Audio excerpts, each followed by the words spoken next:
60살 당신이라면 무엇을 할 수 있습니까? 사람들은 이 집을 보며 부러워했죠. 100평 펜트하우스, 재벌회장의 부인하지만 아무도 몰랐습니다.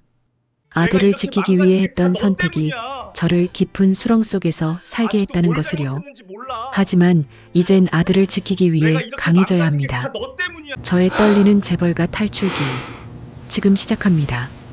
이 이야기가 궁금하시다면 구독과 좋아요, 알림 설정까지 꽝 눌러주세요. 아침 6시, 알람보다 먼저 눈이 떠진다. 나는 침대 옆 탁자 위에 시계를 본다. 남편이 깨기 전에 일어나야 한다. 그게 이 집의 규칙이다. 명문가의 부인은 남편보다 먼저 일어나 하루를 준비해야 한다고 시어머니가 살아계실 때 그렇게 가르쳤다. 조심스럽게 침대에서 일어난다. 옆자리에 남편 강태주는 코를 골며 자고 있다. 72의 나이. 여전히 건장한 체구지만 요즘 들어 숨소리가 거칠어졌다. 그 몸에서 뿜어져 나오는 압박감은 잠들어 있을 때조차 나를 긴장시킨다. 욕실로 들어가 세수를 하고 거울을 본다. 60살의 얼굴. 주름은 어쩔 수 없지만 관리는 철저히 해왔다. 이 집의 부인으로서 체면을 지켜야 하니까 나는 기초 화장을 하고 단정한 옷으로 갈아입는다. 화려하지 않되 품위 있게, 눈에 띄지 않되 흠잡을 데 없게 1층 주방으로 내려간다. 100평이 넘는 펜트하우스, 한남동 최고급 아파트 최상층, 거실 통창 너머로 한강이 한눈에 들어온다. 이 집에 처음 왔을 때가 20해 전이다. 아들 지훈이와 함께 이곳으로 들어왔다. 그때 지훈은 20살 대학생이었다. 주방에는 이미 김이모가 와 있다. 이 집에서 15년째 일하는 가사도우미다. 사모님, 일찍 일어나셨네요. 네. 회장님, 아침 준비는 어떻게 됐어요? 거의 다 됐습니다. 현미밥 짓고 있고 생선도 구웠어요. 나는 식탁을 확인한다. 강 회장은 아침 7시 정각에 식탁에 앉는다. 현미밥, 된장찌개, 구운 생선, 나물 반찬 4가지. 메뉴는 정해져 있다. 한 번도 바뀐 적이 없다. 반찬 접시들을 살피며 위치를 조정한다. 강 회장은 까다롭다. 반찬 하나라도 위치가 틀리면 눈살을 찌푸린다. 엄마. 뒤에서 들리는 목소리에 나는 돌아본다. 아들 지훈이가 주방 입구에 서 있다. 41살. 키는 크지만 어깨는 좁고 눈빛은 언제나 불안해 보인다. 정장을 입었지만 넥타이가 비뚤어져 있다. 일찍 일어났네. 아침 먹고 갈 거지? 아니요, 물만 마시려고요. 일찍 출근해야 해서. 지훈은 냉장고에서 생수를 꺼내 마신다. 나는 아들의 얼굴을 살핀다. 요즘 들어 더 피곤해 보인다. 40이 넘었는데도 여전히 아버지 눈치를 보며 산다. 회사는 잘 다니고 있어? 네. 요새 프로젝트는 어떻고? 그냥. 그렇죠. 짧은 대답. 더 이상 물어볼 수가 없다. 나는 아들이 무엇을 생각하는지, 무엇을 힘들어하는지 알 수 없다. 아니, 알면서도 물을 수가 없다. 이 집에서 감정을 드러내는 건 약점이 되니까. 아버지 곧 일어나실 거야. 식사 같이 할 거지? 지훈의 얼굴이 굳는다. 일찍 나가야 해서요. 중요한 회의가 있어서. 또, 어제도 일찍 나갔잖아. 급한 일이에요. 거짓말이다. 나는 안다. 아들은 아버지와 마주치기 싫어서 일부러 일찍 나가는 것이다. 40의 나이에도. 하지만 뭐라 할 수가 없다. 차라리 그게 나을지도 모른다. 그래, 알았어. 김이모, 도시락 하나 싸줘요. 도련님 가져가시게. 괜찮아요, 엄마. 회사에서 먹을게요. 지움은 서류 가방을 챙겨 현관으로 향한다. 나는 아들의 뒷모습을 바라본다. 점점 작아지는 등, 고개를 숙인 채 조용히 사라지는 모습. 40이 넘은 남자의 뒷모습이 아니다. 가슴이 먹먹해진다. 지훈아. 문을 열려던 아들이 멈춘다. 잘 다녀와. 네. 문이 닫힌다. 나는 한숨을 쉬고 다시 식탁으로 돌아선다. 7시가 가까워진다. 사모님, 회장님 드실 약도 챙겨뒀습니다. 네, 수고했어요. 김이모가 주방으로 들어가고 나는 식탁 앞에 선다. 정확히 7시 강태준이 식탁에 앉는다. 회색 정장에 감색 넥타이. 머리는 새하얗지만 깔끔하게 빗어 넘겼다. 72의 나이지만 여전히 카리스마가 넘친다. 나는 그의 맞은편에 앉는다. 지훈이는? 회사 일찍 간대요. 중요한 회의 있다고. 흥? 강 회장은 코웃음을 친다. 수저를 든다. 중요한 회의. 맨날 중요한 회의야. 제대로 하는 건 하나도 없으면서 나는 대답하지 않는다. 대답하면 더 길어진다. 김이모가 조용히 나와 된장찌개를 따뜻하게 데워 올린다. 내가 봤을 때 그 녀석 회사에서도 제대로 못하는 것 같아. 어제 계열사 사장한테 전화 왔더라. 지훈이가 맡은 프로젝트가 또 지연됐다고. 지훈이도 열심히 하고 있어요. 열심히? 40이 넘어서 그 꼴이야? 다른 임원들은 다 성과 내는데 저 녀석은 항상 뒤처져. 강 회장의 목소리가 높아진다. 나는 고개를 숙인다. 주방에서 김이모가 나와 물을 채우다가 분위기를 느끼고 조용히 물러난다. 지영이는 30에 이미 계열사 임원이었어. 지훈이는 40이 넘어도 중간관리자 수준이야. 성격도 소심하고 추진력도 없고 친구도 없는 것 같고 대체 뭘 닮아서 저 모양이야. 내 손이 떨린다. 찻잔을 들었다가 내려놓는다. 강 회장은 밥을 먹으며 계속 말한다. 지영, 강태준의 첫째 부인이 낳은 친아들. 지금은 미국에서 사업을 하고 있다. 강태준은 늘 지영과 지훈을 비교한다. 이번 분기 실적도 안 좋으면 다른 부서로 보내야겠어. 거기서라도 제대로 해보든지. 아직 기회를 더 줘야 하지 않을까요? 기회? 40이 넘어서 몇 번의 기회를 더 줘야 해? 정신 차려. 나이만 먹고 능력은 그대로인데 이 집안 망신시킬 거야? 나는 아무 말도 하지 못한다. 아들을 지키고 싶지만 어떻게 지킬 수 있을까? 이 집에서 이 남자 앞에서 나는 항상 무력하다. 남편은 식사를 마치고 일어선다. 김이모가 재빨리 나와 상을 치우기 시작한다. 오늘 저녁 늦을 거야. 중요한 미팅이 있어. 네, 알겠습니다. 현관에서 구두를 신으며 남편이 말한다. 아, 그리고 오늘 백화점 가서 내 셔츠 몇 벌 맞춰놔. 요즘 입는 거 좀 헐렁해진 것 같아. 어느 백화점으로 갈까요? 신세계 본점. 거기 VIP 라운지에 전화해 놓을 테니까 가서 픽업하면 돼. 네. 문이 닫힌다. 나는 그제야 긴장을 풀고 의자에 기댄다. 아침부터 온몸이 뻐근하다.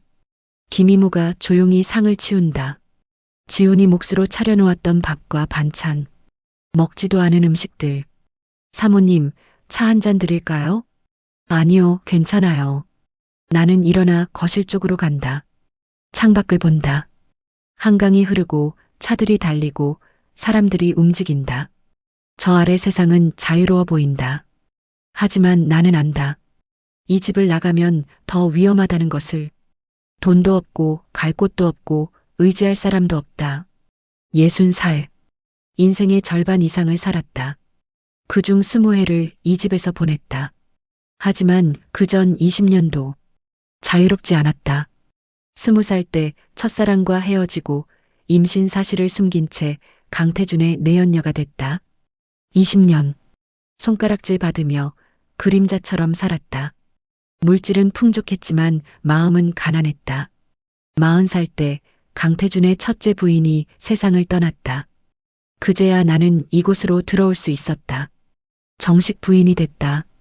하지만 달라진 건 없었다. 40년.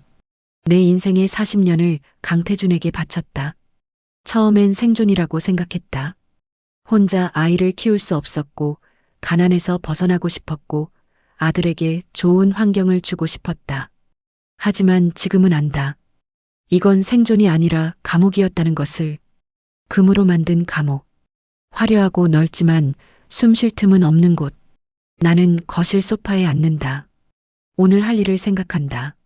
백화점에 가서 남편 셔츠를 맞추고 저녁 준비 감독하고 남편이 돌아올 때까지 기다리고 내일도 모레도 그 다음 날도 똑같은 하루. 하지만 나는 또 일어선다. 옷을 갈아입고 가방을 챙기고 현관을 나선다. 오늘도 아무 일 없는 하루처럼 지나가길 바라며 백화점에서 돌아온 길 나는 지훈의 방 앞을 지나쳤다. 문틈 사이로 새어나오는 불빛도 없었다. 아직 회사에서 안 돌아온 모양이다. 시계를 본다. 저녁 6시. 회의가 이렇게 늦게까지? 거실로 가니 김이모가 저녁 준비를 하고 있었다. 사모님, 도련님 연락 없으셨어요? 아니요. 오늘 회의 있다고 했는데. 저녁 차려드릴까요? 일단 기다려봐요. 조금 있다 올 거예요. 나는 지훈의 방으로 갔다. 문을 열었다. 켜지 않아도 될 것 같았지만 습관처럼 불을 켰다. 깔끔하게 정돈된 책상, 정리된 서류들, 침대 위에 가지런히 개어진 이불. 너무 완벽한 방이었다. 40이 넘은 남자의 방 같지 않았다. 나는 책상 앞에 앉았다. 서랍을 열어볼까 하다가 멈췄다. 아들을 믿어야지. 하지만 손은 이미 서랍 손잡이를 잡고 있었다. 천천히 조심스럽게 열었다.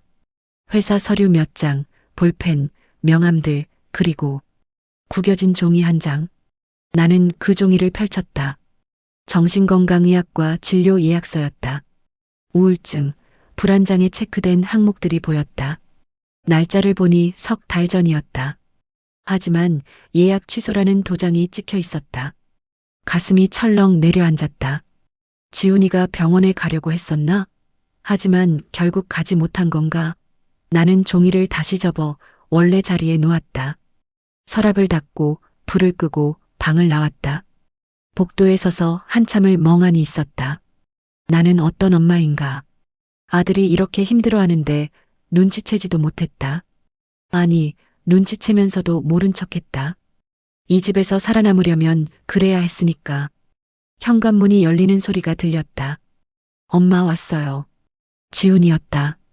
나는 황급히 거실로 나갔다. 아들은 서류 가방을 벗으며 신발을 벗고 있었다. 얼굴이 창백했다.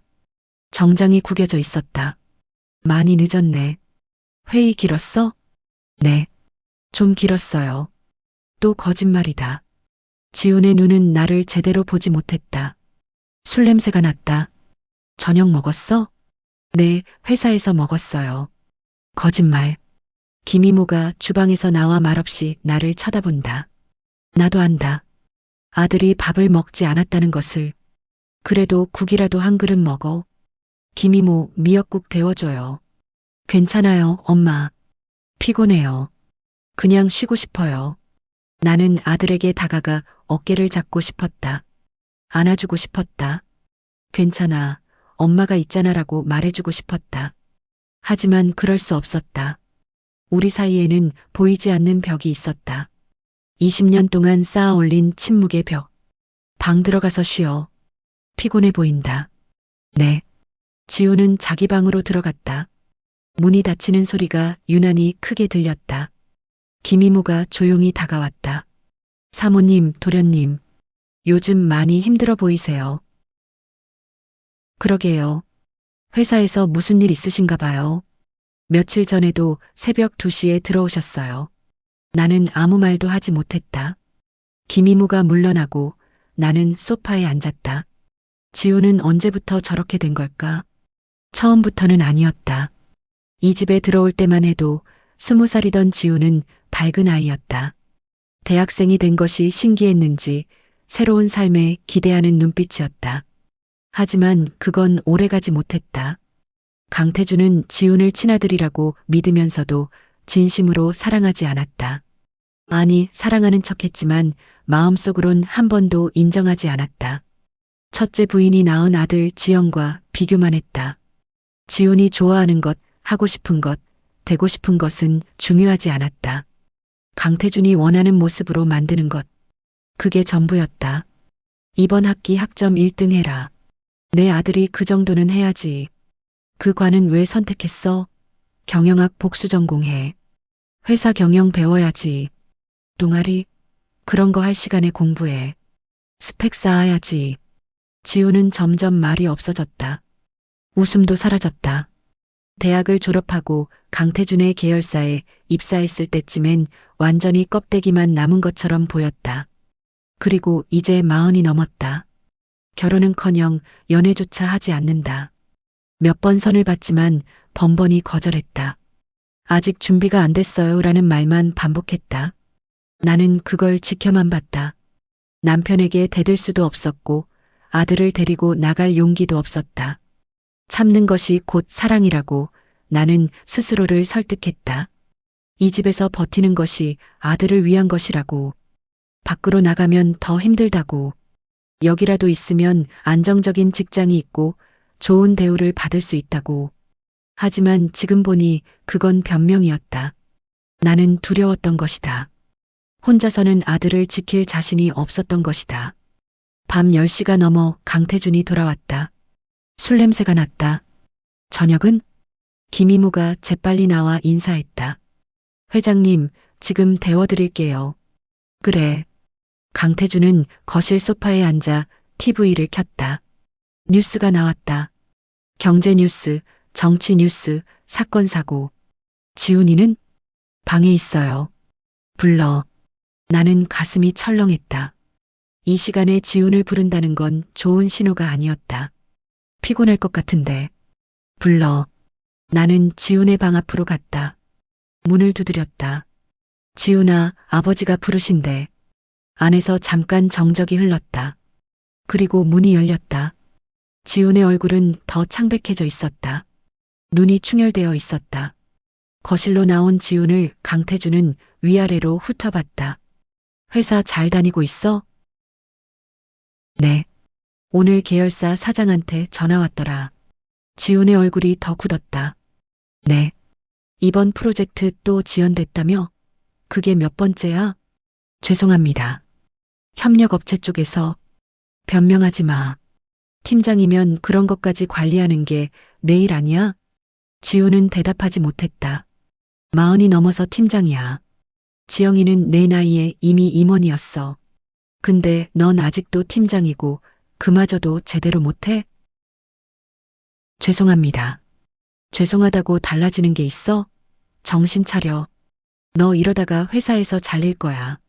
내가 있어서 그나마 버티는 거지. 강태준이 숨을 크게 내쉬었다. 그리고 결혼은 언제 할 거야? 40이 넘어서 아직도 혼자야? 지난주에 소개해준 사람은 왜 또 거절한 거야? 아직 준비? 40이 넘어서 무슨 준비가 더 필요해? 다른 놈들은 애가 벌써 초등학생인데 넌 결혼도 안 하고 나이만 먹고 뭐 하나 제대로 하는 게 없어. 나는 참을 수가 없었다. 여보, 지훈이도 열심히 하고 있어요. 회사 일도 쉽지 않고 결혼도 인연이 있어야. 강태준이 나를 쏘아봤다. 당신이 뭘 알아? 당신이 회사 다녀봤어? 나는 입을 다물었다. 김이모가 데운 저녁을 가져왔다가 분위기를 느끼고 조용히 식탁에 놓고 물러났다. 강태준은 다시 지훈을 봤다. 다음 달까지 그 프로젝트 마무리 못하면 다른 부서로 보낸다. 그리고 다음 달에 또 선볼 사람 있어. 이번엔 거절하지 마. 알았어? 네. 내 아들이 이 모양이니 집안 망신이야. 들어가. 지훈은 고개를 숙인 채 방으로 돌아갔다. 나는 아들의 뒷모습을 보며 눈물이 날 것 같았다. 하지만 참았다. 여기서 우는 건 약점을 드러내는 것이니까. 강태준은 식사를 했고 나는 맞은편에 앉아 가만히 있었다. 그가 다 먹을 때까지, 그가 방으로 들어갈 때까지. 김이모가 상을 치우고 물러났다. 모든 것이 정리되고 나서 나는 다시 지훈의 방 앞에 섰다. 문을 두드릴까 하다가 그만뒀다. 대신 귀를 기울였다. 안에서 아무 소리도 들리지 않았다. 너무 조용했다. 살아있는 사람이 있는 방 같지 않았다. 나는 복도 벽에 등을 기대고 주저앉았다. 이 아이가 이 집에서 끝내 부러질 수도 있겠구나. 그 생각이 머릿속을 떠나지 않았다. 내 욕망은 단순했다. 아이가 사람답게 사는 것. 웃을 수 있고, 숨 쉴 수 있고, 자신의 삶을 살 수 있는 것. 하지만 이 집에서는 그 욕망조차 허락되지 않았다. 40이 넘은 아들. 아직도 아버지 눈치를 보며 매일 작아지고 스스로를 잃어가고 있다. 결혼할 마음조차 먹지 못한 채 나는 일어나 내 방으로 돌아왔다. 침대에 누워 천장을 바라봤다. 강태주는 옆에서 코를 골며 자고 있었다. 얼마나 더 견딜 수 있을까? 아니, 얼마나 더 견뎌야 할까? 나는 눈을 감았다. 하지만 잠은 오지 않았다. 지훈의 창백한 얼굴이, 작아지는 뒷모습이, 구겨진 진료 예약서가 계속 떠올랐다. 이대로는 안 된다. 뭔가 바꿔야 한다. 하지만 어떻게? 나는 스스로를 탓하며 또 하루를 견뎠다. 새벽 4시 나는 잠에서 깼다. 아니, 잠들지 못했다고 해야 맞을 것이다. 옆에서 강태준의 고른 숨소리가 들렸다. 나는 조심스럽게 침대에서 일어나 거실로 나왔다. 캄캄한 거실. 창밖으론 한강의 불빛들이 희미하게 빛나고 있었다. 나는 소파에 앉아 무릎을 껴안았다. 차가운 새벽 공기가 피부에 닿았다. 지훈의 얼굴이 떠올랐다. 그리고 그 뒤로 또 다른 얼굴이 겹쳐졌다. 지훈의 친아버지. 40년 전 내가 사랑했던 남자. 이준혁? 그 이름을 입 밖으로 내뱉은 지 얼마나 됐을까? 아마 20년은 넘었을 것이다. 강태준과 정식으로 결혼하고 나서 나는 그 이름을 완전히 지워버렸다. 지워야만 했다. 나는 눈을 감았다. 기억이 밀려왔다. 20살의 나. 작은 카페에서 아르바이트를 하던 시절. 준혁은 그 카페의 단골 손님이었다. 대학을 갓 졸업하고 백화점 수습사원으로 일하던 청년. 늘 웃는 얼굴로 아메리카노를 주문하던 사람. 오늘 힘들어 보이시네요. 그가 처음 건넨 말이었다. 나는 놀라서 그를 쳐다봤다. 괜찮아요. 그냥 좀 피곤해서요. 저도 그래요. 신입사원은 맨날 피곤하거든요. 그렇게 우리는 가까워졌다. 퇴근 후 같이 밥을 먹고 주말엔 영화를 보러 가고 한강을 걸었다. 행복했다. 처음으로 누군가에게 사랑받는다는 느낌을 받았다. 그리고 지훈을 가졌다. 임신 사실을 알았을 때 나는 두려웠다. 20살. 대학도 못 나온 카페 알바생. 아무것도 가진 게 없었다. 하지만 준혁에게 말할 수 없었다. 준혁의 어머니. 한 달 전 우연히 마주쳤던 그날이 떠올랐다. 준혁이 잠깐 화장실에 간 사이 그의 어머니가 나를 불러 세웠다. 우리 준혁이 엄마예요. 잠깐 얘기 좀 할 수 있을까요? 나는 긴장하며 따라갔다. 카페방. 그의 어머니는 차갑게 말했다. 우리 준혁이가 당신을 좋아하는 것 같던데 정신 차리세요. 우리 애는 서울대 나온 애들도 못 들어가는 백화점에 들어간 애예요. 앞날이 창창해요. 당신 같은 대학도 못 나온 알바생이랑은 어울리지 않아요. 저희는 그냥, 지금은 그냥이겠죠. 하지만 준혁이 엄마가 허락할 것 같아요? 절대 안 돼요. 그러니까 적당히 선 그으세요. 알았죠? 그날 이후 나는 불안했다. 만약 임신 사실을 알리면 어떻게 될까? 준혁은 결혼하자고 할 것이다. 하지만 그의 어머니는 절대 받아들이지 않을 것이다. 임신을 지우라고 할 것이다. 아니면 준혁을 버리고 나 혼자 아이를 낳으라고 할 것이다. 나는 며칠 밤을 고민했다. 그리고 결심했다. 아무에게도 말하지 않기로. 준혁에게도, 준혁 어머니에게도, 누구에게도. 나는 연락을 끊었다. 번호를 바꾸고 카페도 그만뒀다. 고시원으로 이사를 갔다. 준혁이 찾을 수 없도록. 준혁은 나를 찾았을 것이다. 하지만 찾을 수 없었을 것이다. 나는 완전히 사라졌으니까. 혼자였다. 완전히 혼자였다. 그러던 어느 날 강태준을 만났다. 친구의 소개였다. 재벌가 아들이래. 조건이 괜찮아. 한번 만나보기만 해봐. 처음엔 거절했다. 하지만 친구가 계속 설득했다. 너 이렇게 살다간 죽어. 혼자 어떻게 살 건데? 애 낳으면? 나는 강태준을 만났다. 32의 남자. 12살 연상. 재벌가의 아들. 위압적이었지만 제안은 솔직했다. 나한테 필요한 건 조용히 곁에 있어줄 사람이야. 사랑 같은 건 기대하지 마. 대신 당신은 평생 걱정 없이 살 수 있어. 어때? 나는 사흘을 고민했다. 뱃속의 아이를, 이 아이에게 더 나은 삶을 주고 싶었다. 그래서 받아들였다. 하지만 조건이 있었다. 강태준의 첫째 부인이 살아 있었다. 나는 정식 부인이 될 수 없었다. 내연녀, 그림자, 세상에 드러날 수 없는 존재. 임신 2달. 나는 강태준이 마련해준 아파트로 들어갔다. 20평 남짓한 공간. 나는 임신 사실을 숨겼다. 배가 나오지 않게 헐렁한 옷을 입었다.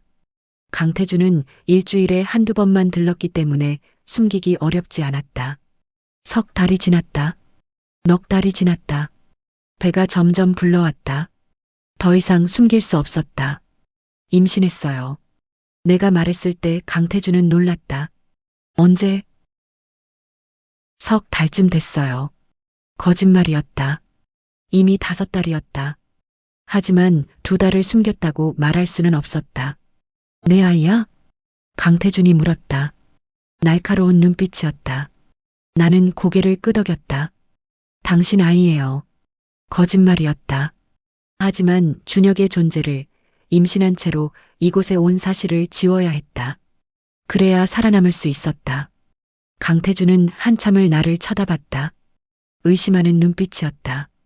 나랑 만난 지 석 달밖에 안 됐는데? 처음 만난 날부터요. 나는 떨리는 목소리로 대답했다. 강태준은 계산했다.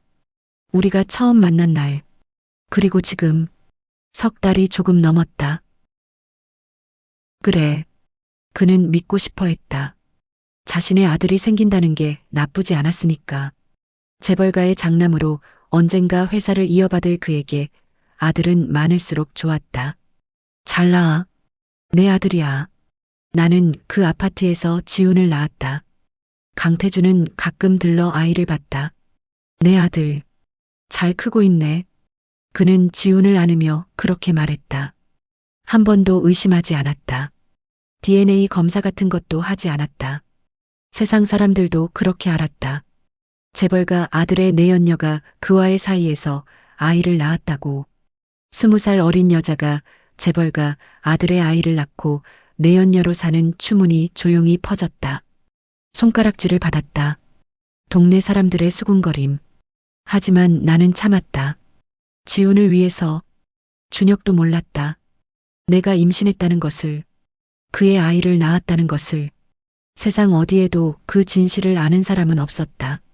오직 나만. 그 사이 강태준은 승승장구했다. 상무에서 전무로, 전무에서 부회장으로, 그리고 40년이 지난 지금 그는 회장이 됐다. 20년을 그렇게 살았다. 내연녀로. 손가락질 받으며. 물질은 풍족했지만 마음은 가난했다. 지훈은 자랐다.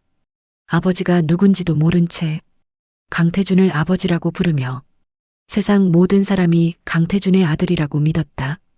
그러다 20년 전 강태준의 첫째 부인이 세상을 떠났다. 그때 강태준은 50이었다. 부회장이었다. 이제 정식으로 결혼하자. 한남동으로 들어와. 지훈이도 데리고. 40살. 나는 드디어 내연녀의 삶에서 벗어났다. 재벌 부회장의 부인이 됐다. 20살이던 지훈도 함께 한남동 펜트하우스로 들어갔다.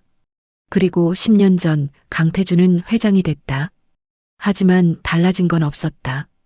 강태준은 여전히 나를 사랑하지 않았다. 편의상 필요한 사람일 뿐이었다. 그리고 지훈을 친아들이라고 믿으면서도 사랑하지 않았다. 나는 소파에서 일어나 창가로 갔다. 한강이 보였다. 저 물은 계속 흐르는데 나는 여기 갇혀 있다. 지훈을 지키기 위해 선택한 길이었다. 하지만 이제 보니 이 선택이 지훈을 더 힘들게 하고 있었다. 강태준은 지훈을 자기 친아들이라고 믿으면서도 진심으로 대하지 않았다. 비교하고 무시하고 상처를 줬다. 나는 그걸 지켜만 봤다. 참는 것이 곧 사랑이라고, 견디는 것이 곧 지키는 것이라고 믿으면서. 하지만 틀렸다. 새벽 5시, 동이 트기 시작했다. 나는 거실 한가운데 서서 생각했다. 준혁은 지금 어디서 뭘 하고 있을까? 내가 사라진 걸 이상하게 생각했을까? 찾으려고 했을까? 아니면 자신을 버린 여자라고 생각하고 잊어버렸을까? 준혁은 모른다. 자신에게 아들이 있다는 것을, 그 아들이 40이 넘었다는 것을, 그리고 가장 두려운 질문. 만약 강태준이 진실을 알게 된다면? 지훈이 자신의 친아들이 아니라는 것을, 40년 동안 거짓말 속에서 살아왔다는 것을. 나는 고개를 저었다. 그런 일은 일어나지 않을 것이다. 준혁과 다시 마주칠 일도 없고 아무도 진실을 모른다. 이 비밀은 나와 함께 무덤까지 가야 한다. 하지만 가슴 한구석이 불안했다. 이상하게 요즘 들어 그 불안이 커지고 있었다. 마치 무언가 다가오고 있다는 예감처럼. 지훈의 얼굴에서, 손짓에서, 말투에서 나는 가끔 준혁을 봤다. 강태준도 느꼈을까? 이 아이가 자신과 닮지 않았다는 것을. 대체 뭘 닮아서 저 모양이야? 강태준이 던진 그 말 속에는 의심이 있었을까? 나는 그걸 알 수 없었다. 하지만 모른 척했다. 인정하는 순간 모든 게 무너지니까. 나는 주방으로 가서 물을 마셨다. 차가운 물이 목을 타고 내려갔다. 괜찮아. 아무 일도 일어나지 않을 거야. 스스로에게 말했다. 하지만 내 목소리는 떨리고 있었다. 침실로 돌아가 침대에 누웠다. 강태준은 여전히 자고 있었다. 나는 천장을 바라보며 눈을 감았다. 묻어둔 진실. 그 무게가 점점 무거워지고 있었다. 40년. 40년 동안 혼자 숨겨온 비밀. 지훈은 강태준의 아들이 아니다. 지훈의 진짜 아버지는 이준혁이다. 하지만 세상 모든 사람이 모른다. 준혁도, 강태준도, 지훈도. 오직 나만 안다. 만약 이 진실이 밝혀진다면. 나는 생각하기도 싫었다. 하지만 어쩌면 그날이 곧 올지도 모른다는 예감이 들었다. 신세계 백화점 본점 VIP 라운지입니다. 강태준 회장님 부인이시죠? 전화를 받은 직원의 목소리는 공손했다. 나는 핸드백을 챙기며 대답했다. 네, 맞습니다. 지금 출발하면 1시간 정도 걸릴 것 같아요. 천천히 오세요. 셔츠는 이미 준비되어 있습니다. 전화를 끊고 나는 거울을 봤다. 오늘따라 피곤해 보였다. 어젯밤 거의 잠을 못 잔 탓이다. 파운데이션을 한 번 더 두드려 발랐다. 운전기사에게 전화를 걸까 하다가 관뒀다. 오늘은 혼자 나가고 싶었다. 택시를 타고 백화점으로 향했다. 차창 밖으로 서울의 풍경이 지나갔다. 사람들이 바쁘게 걸어다니고 카페는 손님들로 가득했고 거리는 활기찼다. 나와는 다른 세상처럼 느껴졌다. 신세계 백화점 본점. 웅장한 건물이 눈앞에 나타났다. 나는 택시에서 내려 입구로 걸어갔다. 회전문을 지나 1층 로비로 들어서는 순간 향수 냄새가 코를 찔렀다. 명품 매장들이 즐비하게 늘어서 있었다. VIP 라운지는 최상층에 있었다. 엘리베이터를 타고 올라가면서 나는 핸드백을 고쳐쥐었다. 왜인지 긴장됐다. 엘리베이터 문이 열렸다. 조용하고 고급스러운 공간. 직원이 다가왔다. 강태준 회장님 부인이시죠? 이쪽으로 오세요. 직원을 따라 라운지 안쪽으로 들어갔다. 편안한 소파들과 커피향, 클래식 음악이 흐르는 공간. 몇몇 사람들이 앉아 있었다. 셔츠는 여기 준비되어 있습니다. 확인해 보시겠어요? 직원이 고급스러운 쇼핑백을 내밀었다. 나는 가방을 열어 안을 확인했다. 흰색 셔츠 3벌, 네이비 셔츠 2벌. 강태준이 좋아하는 스타일이었다. 네, 감사합니다. 천천히 쉬다 가세요. 음료는 무엇으로 드릴까요? 아메리카노 주세요. 직원이 사라지고 나는 소파에 앉았다. 창밖으로 서울 시내가 한눈에 들어왔다. 높은 곳. 나는 늘 높은 곳에 있었다. 하지만 자유롭지 않았다. 부인. 누군가 내 이름을 불렀다. 아니, 정확히는 이름이 아니었다. 하지만 나는 그 목소리를 알았다. 천천히 고개를 돌렸다. 그가 거기 서 있었다. 이준혁? 심장이 멎는 것 같았다. 40년 전 내가 사랑했던 남자. 지훈의 아버지. 그는 정장을 입고 있었다. 머리는 희끗희끗했지만 여전히 익숙한 얼굴이었다. 다만 눈가의 주름이 깊어졌고 어깨는 더 넓어 보였다. 64. 나보다 4살 위. 미선 씨? 그의 목소리도 변하지 않았다. 조금 낮아졌을 뿐 여전히 따뜻했다. 나는 입을 열려 했지만 목소리가 나오지 않았다. 손이 떨렸다. 쇼핑백을 떨어뜨릴 뻔했다. 정말 미선 씨 맞죠? 준혁이 한 걸음 가까이 다가왔다. 나는 본능적으로 뒤로 물러섰다. 저기 사람을 잘못 보신 것 같은데요. 거짓말이 입에서 튀어나왔다. 하지만 준혁은 고개를 저었다. 아니에요. 당신이에요. 김미선. 맞죠? 나는 아무 말도 할 수 없었다. 주변이 빙빙 도는 것 같았다. 여기서 어떻게 준혁의 목소리가 떨렸다. 저기 죄송하지만 정말 다른 사람과 착각하신 것 같아요. 나는 가방을 챙겨 일어섰다. 도망쳐야 했다. 지금 당장. 미선 씨, 잠깐만요. 준혁이 내 팔을 잡았다. 그 순간 모든 게 멈췄다. 그의 손. 40년 전 내 손을 잡던 그 손. 놓아주세요. 정말 모르는 척 하실 거예요? 준혁의 눈에 슬픔이 어렸다. 나는 그 눈을 똑바로 볼 수 없었다. 손님, 아메리카노 나왔습니다. 직원의 목소리에 우리는 동시에 뒤를 돌아봤다. 직원이 쟁반을 들고 서 있었다. 아, 네. 감사합니다. 나는 준혁의 손을 뿌리치고 소파로 돌아갔다. 준혁은 그 자리에 서서 나를 바라봤다. 직원이 커피를 내려놓고 사라졌다. 어색한 침묵이 흘렀다. 앉으시겠어요? 내가 먼저 말했다. 이대로 헤어질 수는 없었다. 준혁이 계속 나를 찾으면 어떻게 될까? 강태준이 알게 되면. 준혁은 조심스럽게 내 맞은편에 앉았다. 40년이 됐네요. 그의 목소리가 낮게 깔렸다.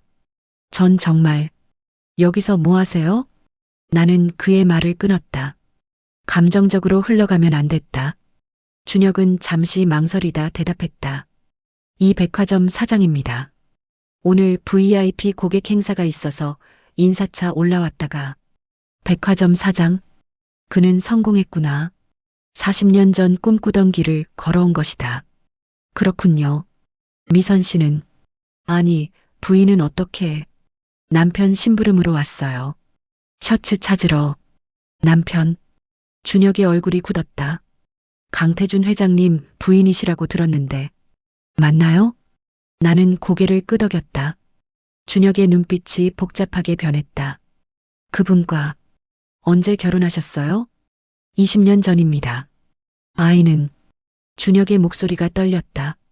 나는 심호흡을 했다. 하나 있어요. 몇 살이에요? 위험한 질문이었다. 나는 조심스럽게 대답했다. 41요. 준혁의 눈이 커졌다.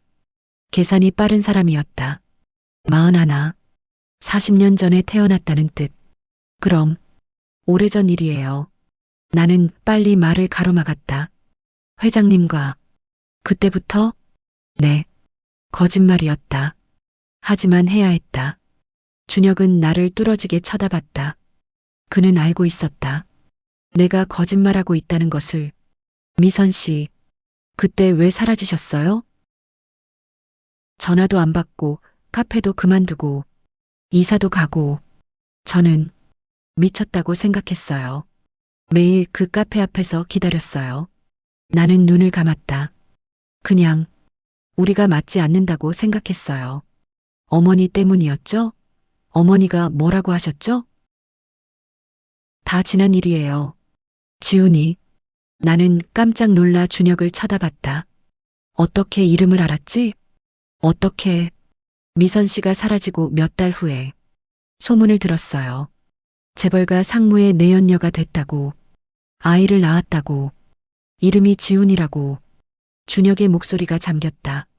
그게 정말이었나요? 나는 대답할 수 없었다. 강 회장님 아들. 맞나요? 나는 고개를 끄덕였다. 네. 또 거짓말.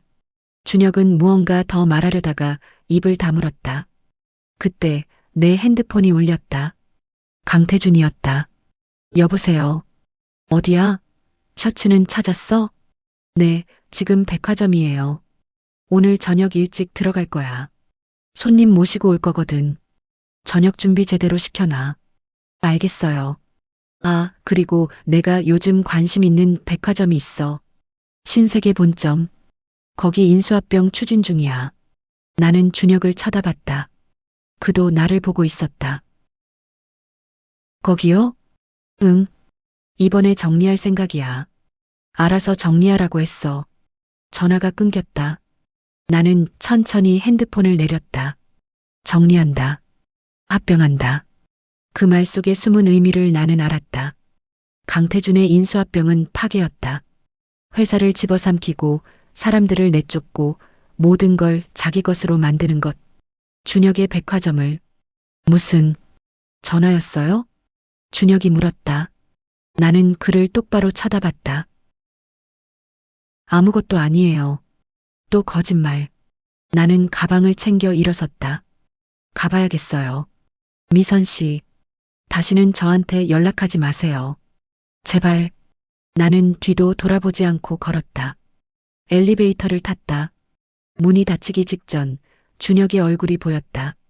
슬픔과 혼란으로 가득한 얼굴. 엘리베이터가 내려가는 동안 나는 벽에 기댔다. 다리에 힘이 풀렸다. 균형이 흔들렸다. 40년 동안 유지해온 균형이. 그리고 나는 깨달았다. 이건 우연이 아니라 내게 닥친 시험이라는 것을. 40년 만에 다시 만난 준혁. 그는 몰랐다. 지훈이 자기 아들이라는 것을. 그리고 나는 그 진실을 말할 수 없었다. 말하는 순간 모든 게 무너진다. 강태준이 알게 되면 40년간의 거짓말이 드러나면 나는 핸드폰을 꼭 쥐었다. 하지만 동시에 알았다. 준혁의 백화점이 강태준에게 파괴될 것이라는 것을. 그리고 나는 그걸 막아야 한다는 것을. 택시를 타고 집으로 돌아가는 동안 나는 창밖을 봤다. 40년 동안 숨겨온 비밀이 이제 드러나려 하고 있었다. 집으로 돌아오는 내내 나는 멍했다. 택시기사가 무슨 말을 했는지도 기억나지 않았다. 그저 준혁의 얼굴만 계속 떠올랐다. 아이는. 그가 물었을 때 나는 심장이 멎는 줄 알았다. 41. 그 나이를 말했을 때 준혁의 표정. 계산하는 눈빛. 하지만 그는 몰랐다. 지훈이 자기 아들인지. 강 회장님 아들. 맞나요? 그 질문에 나는 고개를 끄덕였다. 거짓말을. 세상 모든 사람이 그렇게 믿고 있으니까. 현관문을 열고 들어섰다. 집은 조용했다. 지훈은 회사에 있을 시간이고 강태준은 회사에 있을 것이다. 나는 쇼핑백을 침실에 놓고 거실 소파에 앉았다. 손이 아직도 떨렸다. 40년 전 우리가 헤어진 그날이 떠올랐다. 준혁의 어머니를 만나고 온 날. 나는 고시원 방에 혼자 앉아 있었다. 임신 2달. 배는 아직 나오지 않았지만 입덧은 심했다. 준혁이 문을 두드렸다. 미선아, 나야. 문 열어줘. 나는 문을 열지 않았다. 미선아, 제발. 이야기 좀 하자. 요즘 왜 전화도 안 받아? 돌아가세요. 무슨 일 있어? 내가 뭘 잘못했어? 아무것도 잘못하지 않았다. 하지만 나는 말할 수 없었다. 뱃속의 아이를, 그의 어머니의 차가운 눈빛을. 준혁 씨, 응, 그냥 가세요. 우린 안 돼요. 미선아, 무슨 소리야? 갑자기 왜 이래? 전준혁 씨랑 맞지 않아요. 생각해보니까. 무슨, 그게 무슨 소리야? 전화번호도 바꿀 거예요. 다시는 연락하지 마세요. 미선아, 문 열어. 제발. 그는 1시간 동안 문 앞에 있었다. 울먹이고 애원하고 두드렸다. 나는 귀를 막고 바닥에 웅크렸다. 결국 그는 떠났다. 그리고 나는 모든 걸 지웠다. 전화번호를 바꾸고 고시원을 옮기고 카페 일도 그만뒀다. 준혁이 찾을 수 없도록 임신 사실을 아무에게도 말하지 않았다. 준혁에게도, 준혁 어머니에게도, 친구에게도 혼자 숨겼다. 그리고 강태준을 만났다. 거실 창밖을 바라봤다. 한강이 흐르고 있었다. 준혁은 몰랐다. 지훈이 자기 아들이라는 것을. 40년 동안 그는 내가 그를 버리고 다른 남자의 아이를 낳았다고 생각했을 것이다. 그리고 오늘 우리는 다시 만났다. 그것도 하필 강태준이 그의 백화점을 집어삼키려는 시점에. 나는 일어나 남편의 서재로 갔다. 평소엔 들어가지 않는 곳이었다. 강태준은 서재를 자기만의 공간으로 여겼다. 문을 열었다. 책장 가득 경제 서적들, 큰 책상 위에 서류들. 나는 조심스럽게 책상에 앉았다.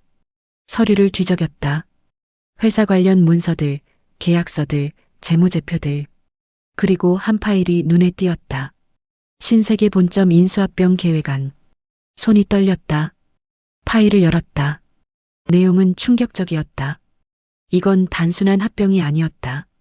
백화점을 인수한 후 해체하고 부동산만 챙기고 직원들은 대량 해고하는 계획. 그리고 그 자리에 강태준의 새로운 사업을 시작하는 것. 준혁의 백화점을 완전히 없애버리는 계획이었다. 나는 더 깊이 들어갔다. 다른 서류들도 살펴봤다.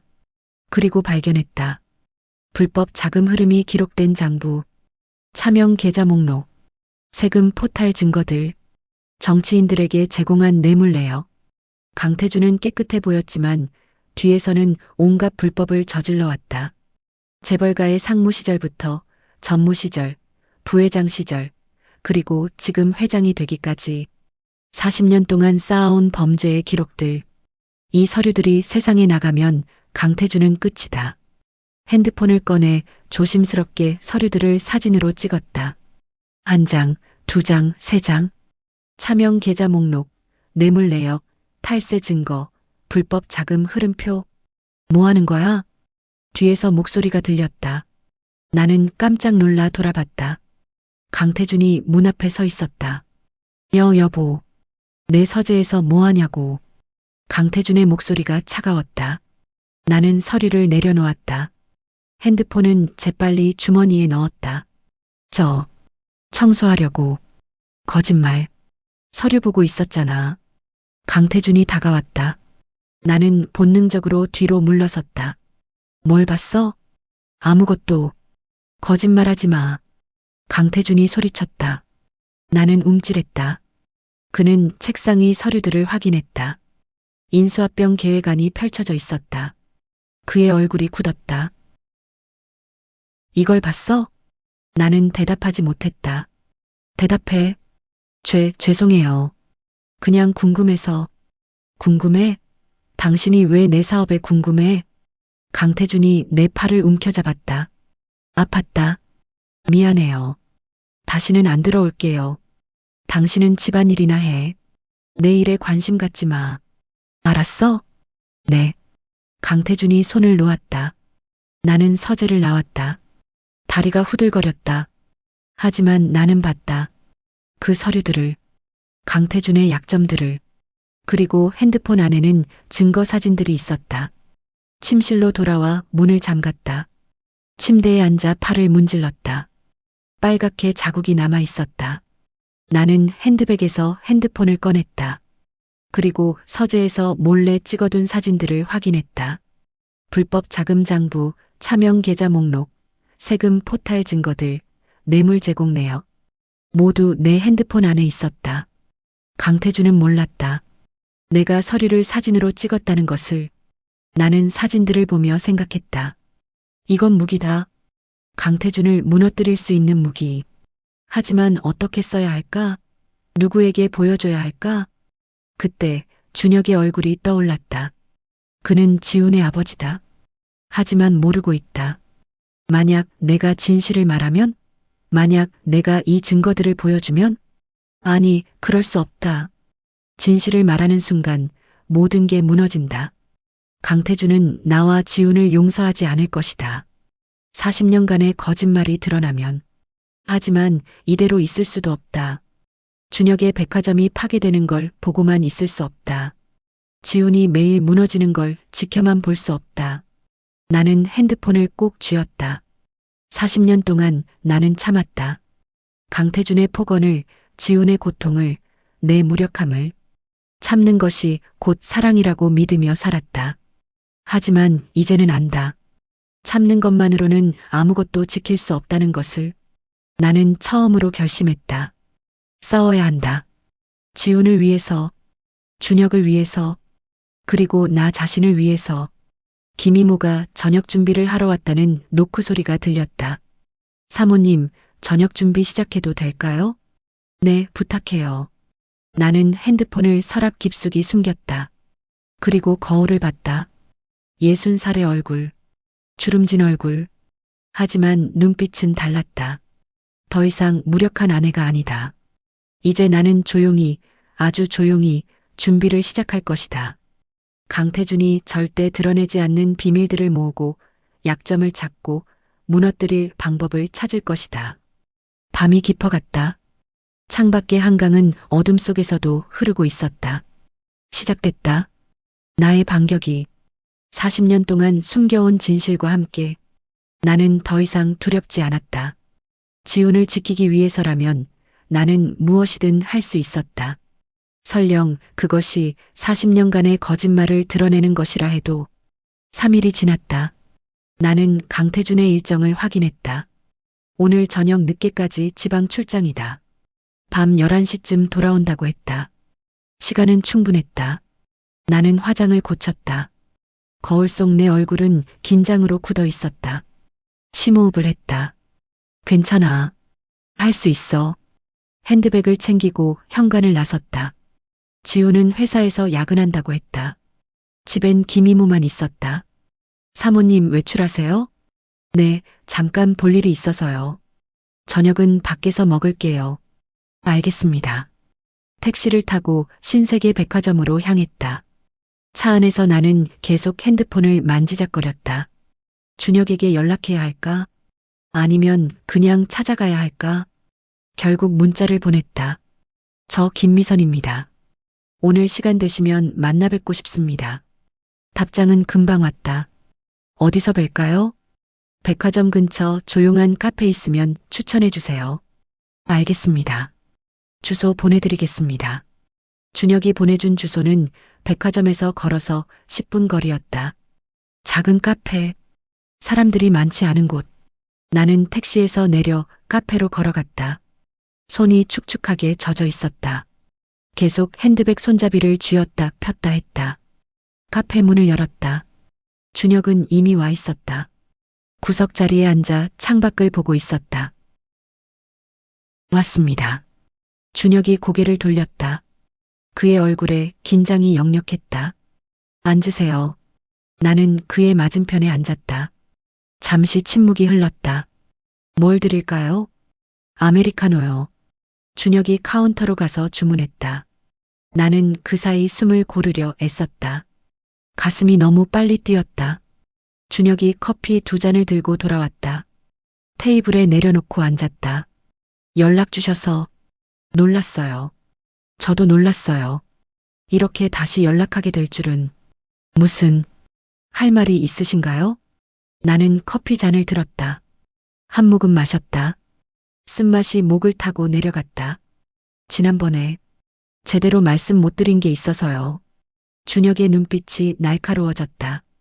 남편분, 강태준 회장님이 제 백화점을 인수하려 한다는 거 아시죠?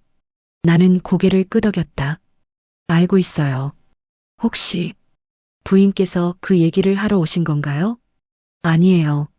그것보다 더 중요한 얘기예요. 준혁은 조용히 기다렸다. 나는 한참을 망설이다가 입을 열었다.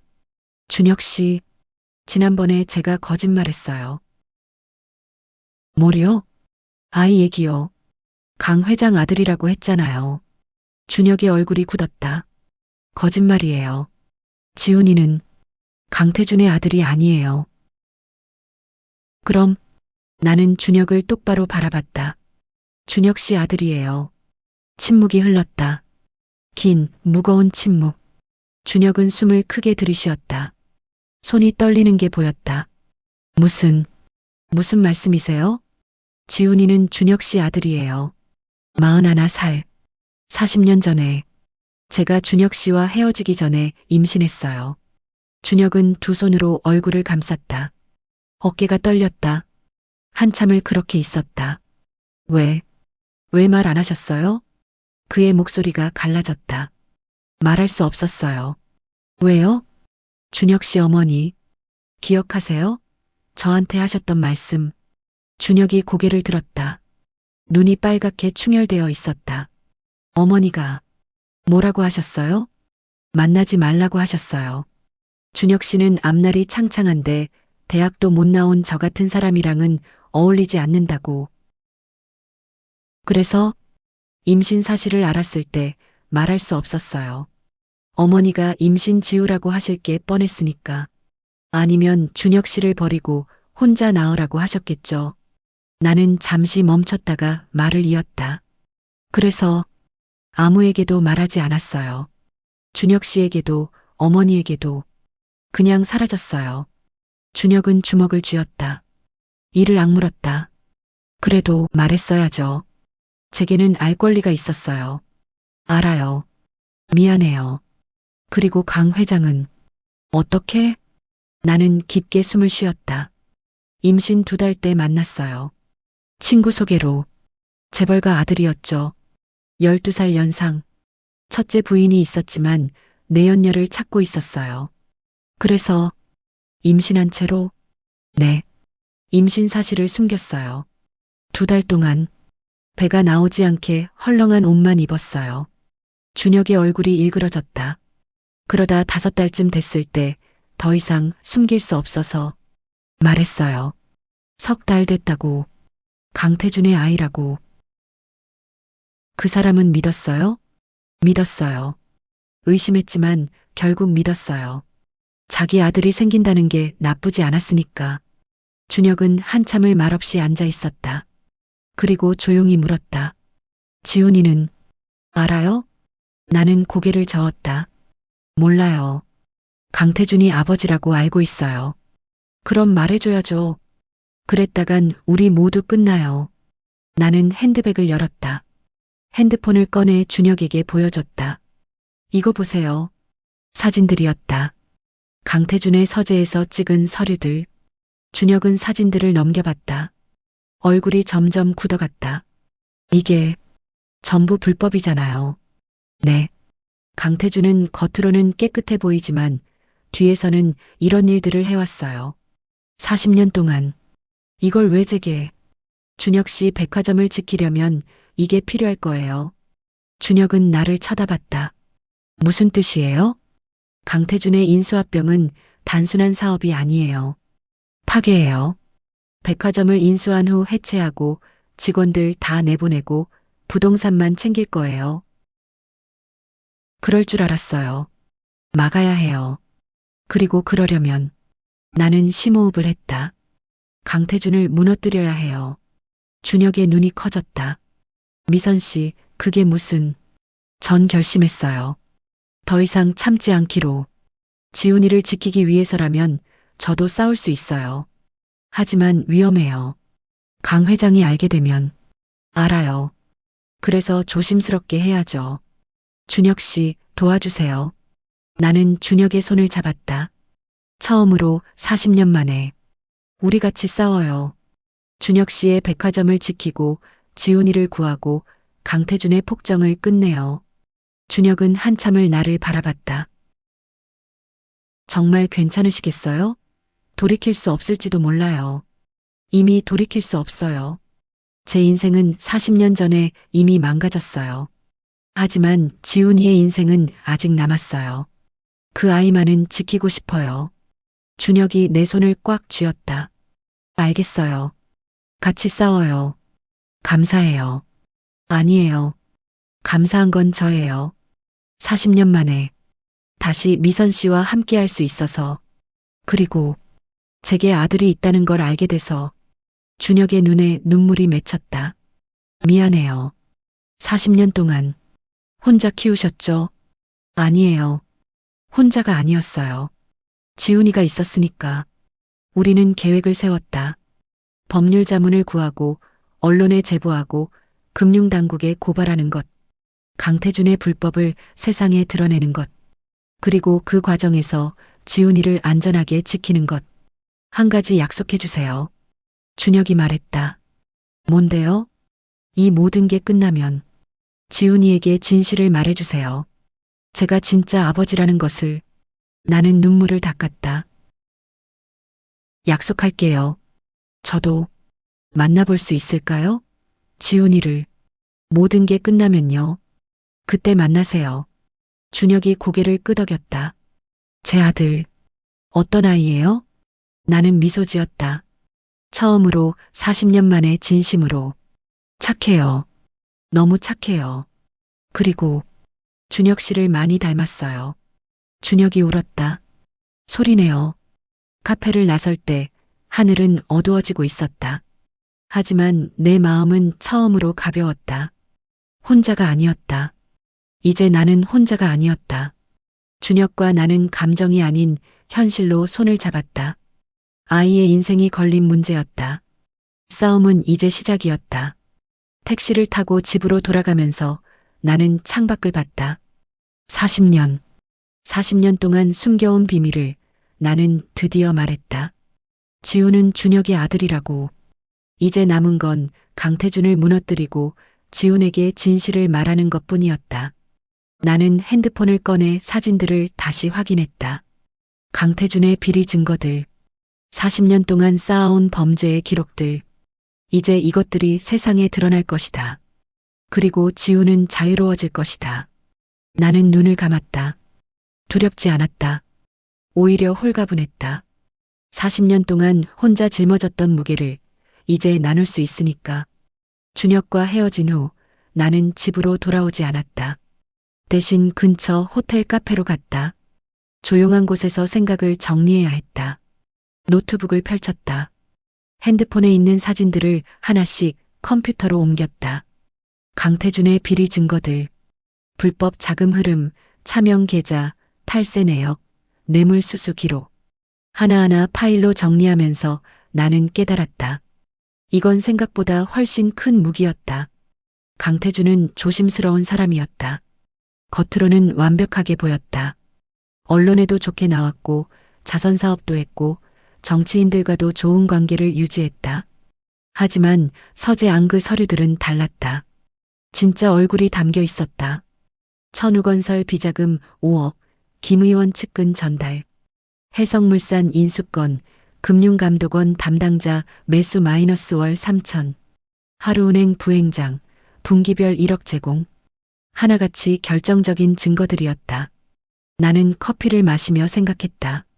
왜 강태준은 이런 증거들을 남겨뒀을까? 아니, 왜 나 같은 사람이 들어갈 수 있는 서재에 보관했을까? 답은 간단했다. 나를 무시했기 때문이다. 40년 동안 강태준은 나를 한 번도 위협으로 여기지 않았다. 대학도 못 나온 여자, 가난한 집안 출신, 재벌 회장의 은혜로 살아가는 사람. 그의 눈에 나는 투명 인간이었다. 아무것도 할 수 없는, 아무것도 모르는, 그저 집안이나 돌보는 사람. 그 무시가 곧 그의 약점이었다. 나는 20년 동안 봤다. 서재를 드나드는 사람들, 전화 통화 내용, 밤늦은 회동, 술자리에서 나온 말들. 강태준은 내가 듣지 않는다고 생각했다. 아니, 듣더라도 이해하지 못할 거라고 생각했다. 하지만 나는 들었다. 그리고 기억했다. 다음 주 검찰 수사 있으니까 서류 좀 정리해둬. 이번 프로젝트는 비공식으로 진행해. 장부에 남기지 마. 기자, 얼마 주면 입 다물까? 모든 게 내 머릿속에 남아 있었다. 노트북에 파일을 하나 더 만들었다. 타임라인이라고 이름 붙였다. 기억나는 것들을 날짜별로 적기 시작했다.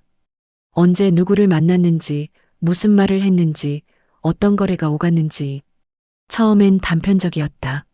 하지만 시간 순으로 정리하니까 맥락이 보이기 시작했다.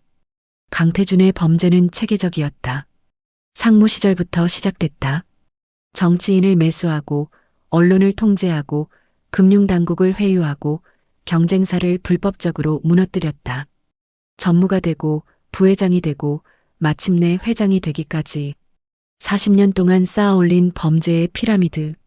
그리고 그 모든 과정을 나는 옆에서 지켜봤다. 핸드폰이 울렸다. 강태준이었다. 어디야? 밖에 나왔어요. 잠깐 볼 일이 있어서. 집에 언제 와? 곧 들어갈게요. 빨리 와. 저녁 준비시켜놔야지. 전화가 끊겼다. 명령조였다.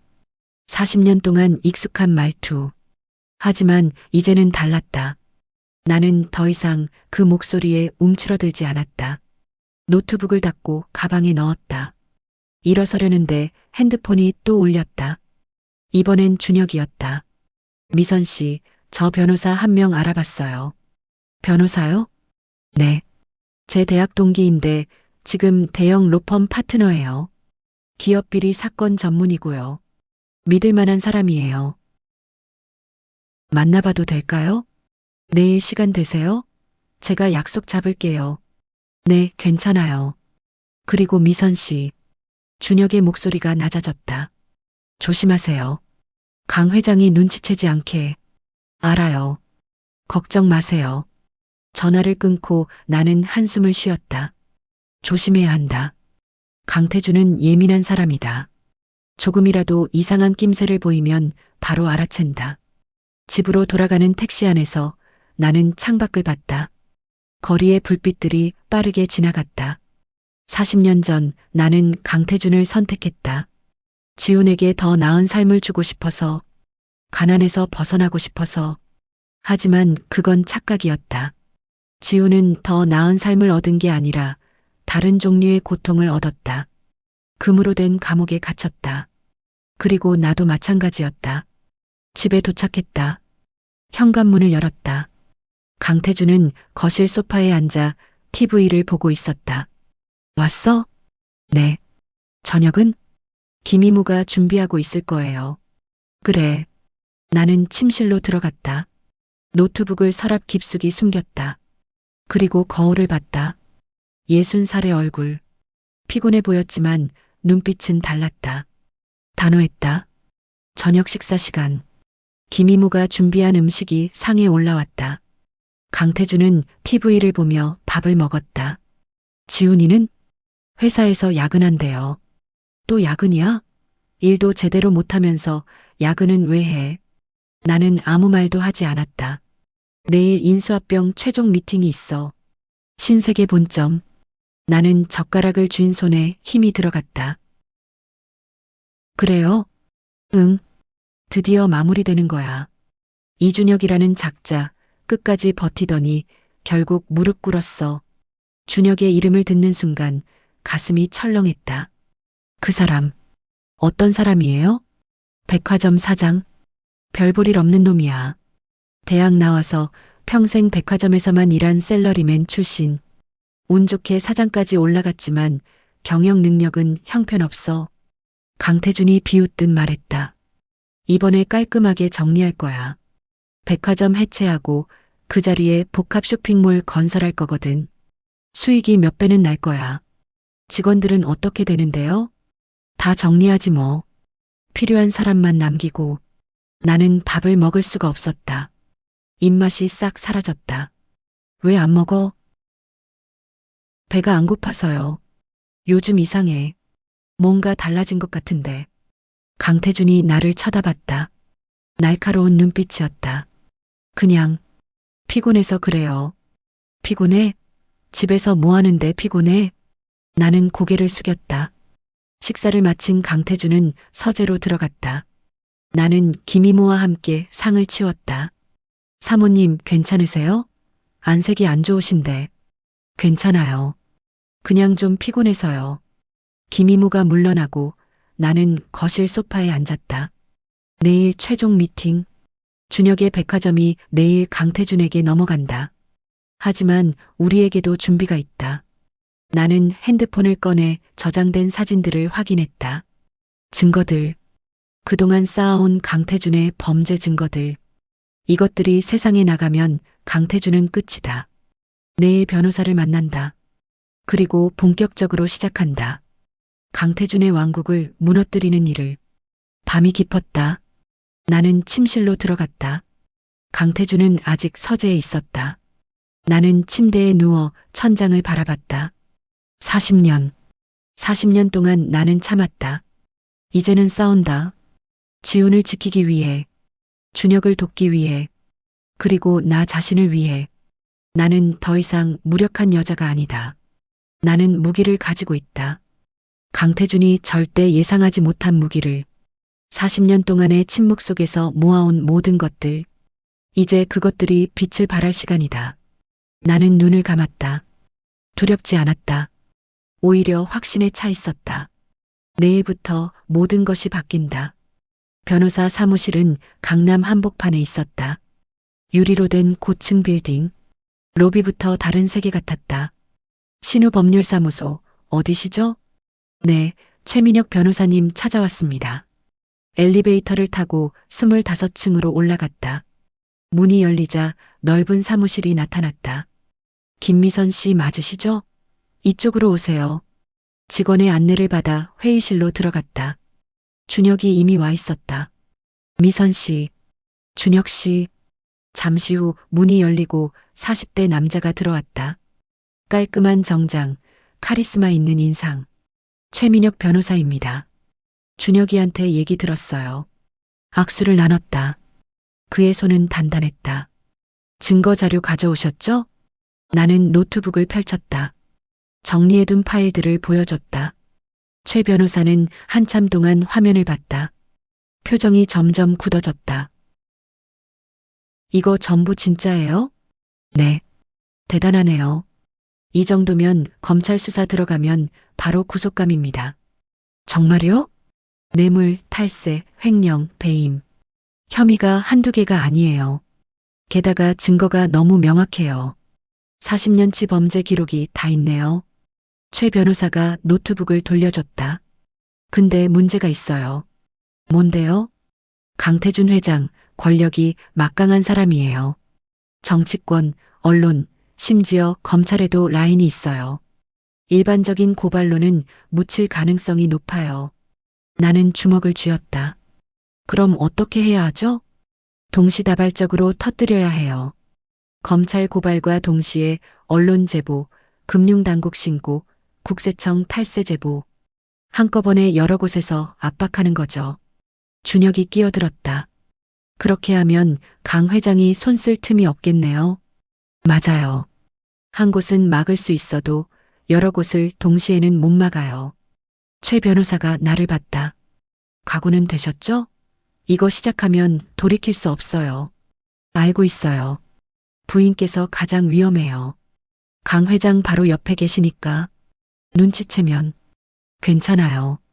제가 조심할게요. 최 변호사는 고개를 끄덕였다. 좋아요. 그럼 이번 주 안에 서류 준비하겠습니다. 일주일 뒤에 일제히 고발 들어가는 거로 하죠. 일주일. 시간이 너무 빨리 다가오는 것 같았다.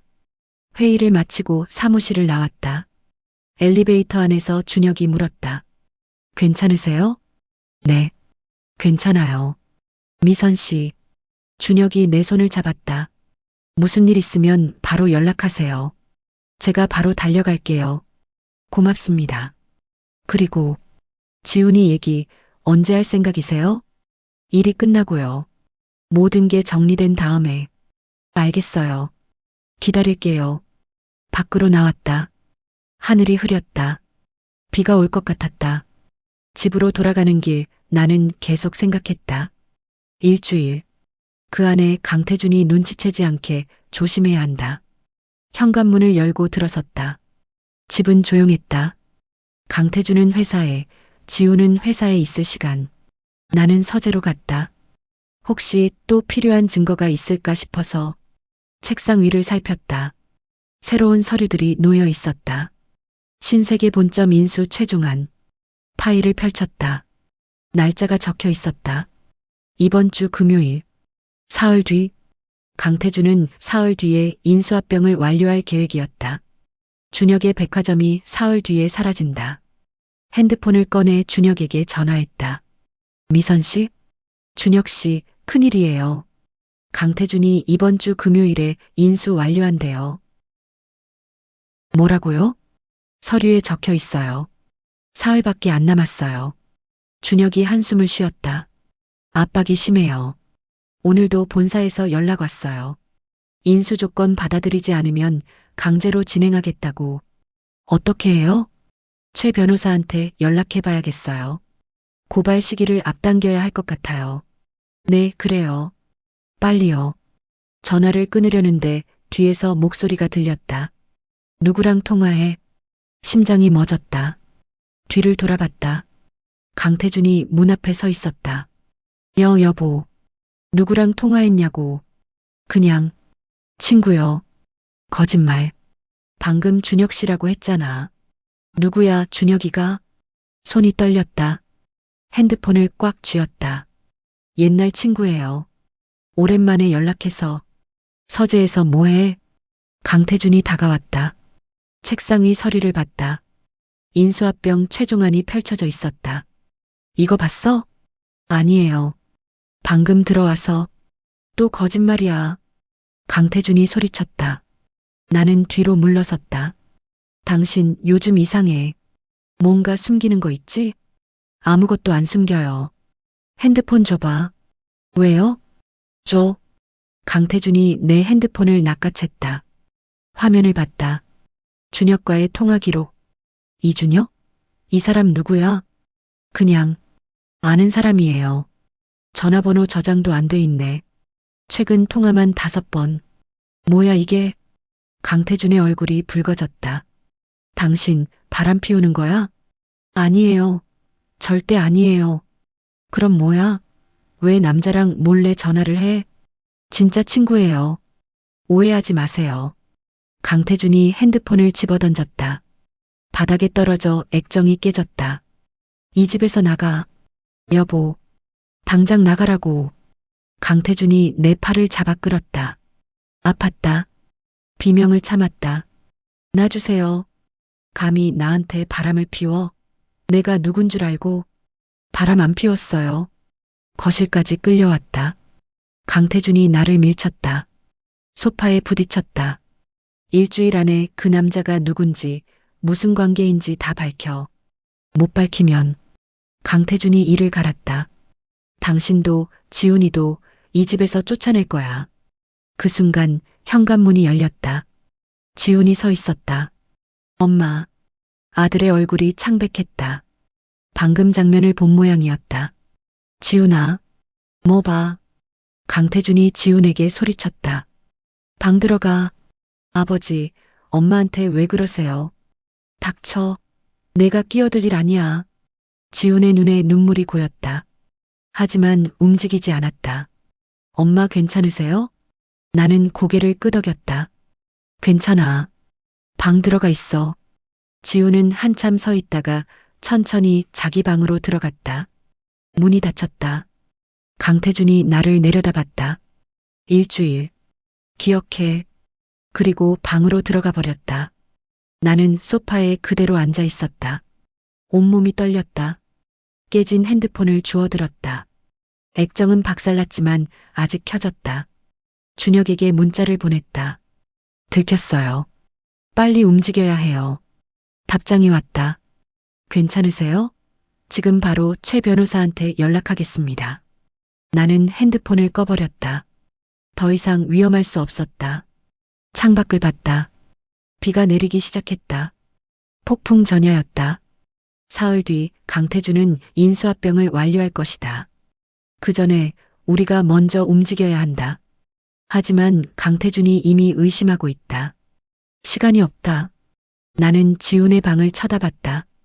불빛이 새어나왔다. 미안해, 지훈아. 엄마가 너를 지키지 못했어. 하지만 이제는 달라. 이번엔 반드시 지킬게. 설령 내가 부서진다 해도. 팔에 난 자국을 만졌다. 빨갛게 멍이 들어 있었다. 40년. 40년 동안 참았다. 하지만 이제는 끝이다. 나는 일어나 침실로 갔다. 서랍을 열고 노트북을 꺼냈다. 증거들이 모두 여기 있었다. 강태준의 범죄 기록들. 사흘 안에 모든 걸 끝내야 한다. 나는 노트북을 켜고 파일들을 다시 확인했다. 준비는 끝났다. 이제 남은 건 실행뿐이었다. 밤이 깊어갔다. 비는 점점 세게 내렸다. 폭풍이 오고 있었다. 그리고 나는 그 폭풍의 중심에 서 있었다. 두렵지 않았다. 오히려 각오가 섰다. 그동안 숨겨온 모든 것들이 이제 드러날 것이다. 강태준의 범죄도, 지훈의 진짜 아버지도, 그리고 나의 진짜 모습도. 나는 더 이상 도망치지 않는다. 나는 싸운다. 끝까지. 결정적인 날이 왔다. 목요일 아침 나는 평소처럼 6시에 일어났다. 강태준은 아직 자고 있었다. 조용히 침대에서 일어나 거실로 나갔다. 핸드폰을 확인했다. 준혁에게서 온 문자였다. 오늘 오전 9시 모든 곳에 동시 제보됩니다. 조심하세요. 나는 답장을 보냈다. 알겠습니다. 심호흡을 했다. 오늘이다. 오늘 모든 게 끝난다. 최 변호사와 준혁이 사흘 동안 준비했다. 검찰 고발장, 국세청 탈세 제보, 금융감독원 신고, 그리고 언론사 제보. 모두 오늘 아침 9시에 동시 발송된다. 강태준은 아무것도 모른다. 사흘 전 서재에서 들켰을 때 나는 최대한 자연스럽게 행동했다. 준혁과의 관계를 옛 친구라고 설명했고 더 이상 연락하지 않겠다고 약속했다. 강태준은 의심했지만 증거는 없었다. 핸드폰은 이미 깨져서 통화 기록을 제대로 확인할 수도 없었다. 나는 새 핸드폰을 받았고 조심스럽게 행동했다. 그 사흘 동안 나는 완벽한 아내를 연기했다. 아침을 감독하고 저녁을 준비하고 강태준의 비위를 맞췄다. 그는 점점 경계를 풀었다. 어제 저녁 강태준은 기분이 좋았다. 내일 신세계 인수 최종 계약해. 드디어 끝나는 거야. 축하해요. 이준혁이라는 작자 끝까지 버티더니 결국 무릎 꿇었어. 역시 돈 앞에선 다 똑같아. 나는 아무 말도 하지 않았다. 그저 미소만 지었다. 강태준은 몰랐다. 오늘 아침이면 그의 세계가 무너진다는 것을. 시계를 봤다. 7시. 강태준이 일어날 시간이다. 김이모가 이미 와서 주방에서 아침을 준비하고 있었다. 나는 식탁을 확인했다. 현미밥, 된장찌개, 구운 생선. 평소와 똑같은 메뉴. 좋은 아침. 강태준이 식탁에 앉았다. 기분이 좋아 보였다. 잘 잤어요? 응. 오늘 중요한 날이거든. 컨디션 완벽해. 나는 조용히 그의 맞은편에 앉았다. 강태준은 아침을 먹으며 TV를 켰다. 아침 뉴스가 나왔다. 오늘 주가 좀 오를 것 같은데. 인수 소식 나가면. 그때 핸드폰이 울렸다. 강태준의 핸드폰이었다. 여보세요? 응, 최 비서. 뭐라고? 강태준의 얼굴이 굳었다. 그게 무슨 소리야? 언제? 지금? 그는 TV 채널을 돌렸다. 경제뉴스 채널이었다. 화면에 속보가 떴다. 강태준 회장, 불법 자금 세탁 뇌물 공여 혐의로 검찰 조사. 강태준이 리모컨을 떨어뜨렸다. 이게 무슨... 앵커의 목소리가 흘러나왔다. 강태준 태중그룹 회장이 40여 년간 불법 자금을 세탁하고 정치인에게 뇌물을 제공한 혐의로 검찰 조사를 받게 됐습니다. 금융감독원은 오늘 아침 태중그룹 본사에 대한 특별감사를 시작했으며 핸드폰이 계속 울렸다. 강태준은 멍하니 화면만 쳐다봤다. 김이모가 주방에서 나와 상황을 보고 조용히 물러났다. 여보, 닥쳐. 강태준이 소리쳤다. 그는 황급히 전화를 받았다. 응, 김 의원. 아니, 그게 아니라. 잠깐 들어봐. 여보세요? 여보세요? 전화가 끊긴 모양이었다. 강태준의 얼굴이 창백해졌다. 다시 전화가 왔다. 변호사였다. 뭐, 압수수색? 지금 회사에. 국세청도? 이게 대체.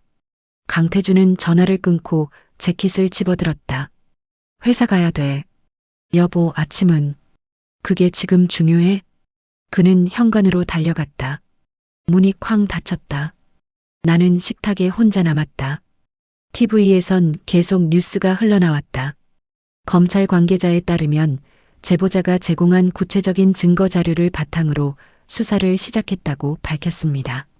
차명 계좌 목록, 불법 자금 흐름, 정치인 뇌물 제공 내역 등 40여 년간의 범죄 기록이 상세히 담겨 있다고 합니다. 나는 커피를 마셨다.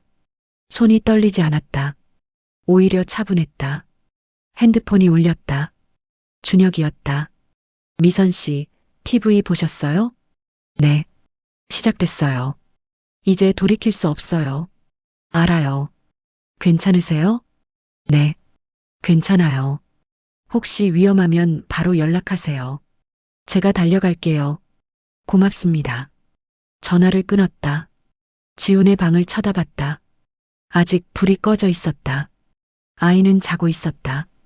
하루 종일 뉴스는 강태준 일색이었다. 오전엔 검찰 압수수색 장면이 나왔다. 태준그룹 본사 건물, 강태준의 개인 사무실, 심지어 우리 집까지. 정오쯤 검찰 수사관들이 우리 집에 왔다. 강태준 회장 댁 맞습니까? 압수수색 영장 집행하러 왔습니다. 나는 조용히 문을 열어줬다. 서재는 어디 있습니까? 이쪽입니다. 수사관들이 서재로 들어갔다. 서류들을 상자에 담기 시작했다. 부인, 혹시 회장님의 개인 금고나 중요 서류 보관 장소 아시면 말씀해 주시겠습니까? 서재 책장 뒤에 금고가 있습니다. 비밀번호는 모르지만요. 감사합니다. 수사관들은 몇 시간 동안 집을 뒤졌다. 나는 거실에 앉아 조용히 지켜봤다. 오후엔 정치인들이 줄줄이 입장을 냈다. 강 회장과는 개인적 친분만 있었다. 뇌물은 절대 받은 적 없다. 저녁엔 전문가들이 나와 분석했다. 이번 사건은 재벌의 불법 경영 실태를 드러낸 중요한 계기, 검찰의 강력한 수사가 예상된다. 40년간의 범죄 기록이 한꺼번에 드러났다는 점이 충격적. 강태준은 밤 10시가 넘어서야 돌아왔다. 문이 열렸을 때 나는 거실 소파에 앉아 있었다. 그의 모습은 처참했다. 넥타이는 풀어져 있고 셔츠는 구겨져 있고 얼굴은 핏기 하나 없었다. 당신이야? 강태준이 나를 쳐다봤다. 무슨 말씀이세요? 제보자. 당신이지? 나는 대답하지 않았다. 강태준이 비틀거리며 다가왔다. 사흘 전 서재에서 서류 본 거. 그때 사진 찍었지? 그걸 검찰에 넘긴 거야? 대답해. 강태준이 소리쳤다. 하지만 예전과는 달랐다. 힘이 없었다. 공허했다. 네. 나는 처음으로 인정했다. 제가 했어요. 강태준은 주춤거렸다. 믿을 수 없다는 표정이었다. 당신 같은 게, 저 같은 게요? 나는 천천히 일어섰다. 대학도 못 나온 여자, 가난한 집안 출신, 당신 은혜로 사는 사람. 그런 제가 감히 당신을 배신했다는 게 믿기지 않으세요? 미친년. 40년이에요. 40년 동안 당신 옆에서 봤어요. 들었어요. 기억했어요. 당신은 제가 투명인간인 줄 알았겠죠. 아무것도 모르는, 아무것도 할 수 없는. 강태준이 주먹을 쥐었다. 하지만 틀렸어요. 전 다 알고 있었어요. 당신이 누구를 매수했는지, 어떤 불법을 저질렀는지, 어떻게 사람들을 짓밟았는지. 상무 시절부터 전무 때, 부회장 때, 그리고 회장이 된 지금까지 40년 전부를요. 넌 끝났어. 알아? 이 일로 너도 무사하지 못할 거야. 알아요. 나는 강태준을 똑바로 바라봤다. 하지만 상관없어요. 당신이 무너지는 걸 보는 게 더 중요하니까. 지훈이는 어쩌고? 그 애도 끝장이야. 아니에요. 나는 처음으로 웃었다. 지훈이는 이제 자유예요. 당신의 그림자에서 벗어날 수 있어요. 강태주는 더 이상 아무 말도 하지 못했다. 그저 바닥에 주저앉았다. 한때 재벌 회장이었던 남자. 모든 걸 가진 것처럼 굴던 남자. 이제 그는 무너진 왕의 모습이었다. 나는 지훈의 방으로 갔다. 문을 열었다. 지훈아. 아들은 침대에 앉아 있었다. 뉴스를 봤나 보다. 눈이 빨갛게 충혈되어 있었다. 엄마, 이게 무슨 일이에요? 나는 지훈의 손을 잡았다. 짐 싸. 우리 나가자. 어디로요? 어디든. 이 집이 아닌 곳으로. 하지만, 지훈아. 나는 아들을 꼭 안았다. 이제 괜찮아. 엄마가 지킬게. 약속해. 지훈은 내 품에서 울었다. 한참을 소리내어. 나는 아들의 등을 토닥이며 생각했다. 이건 도망이 아니다. 승리다.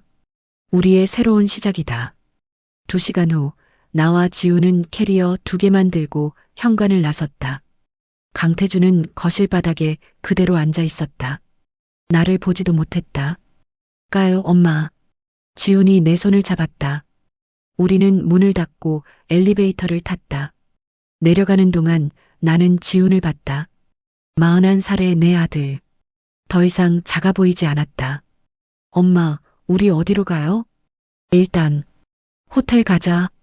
그리고 천천히 생각해보자. 네.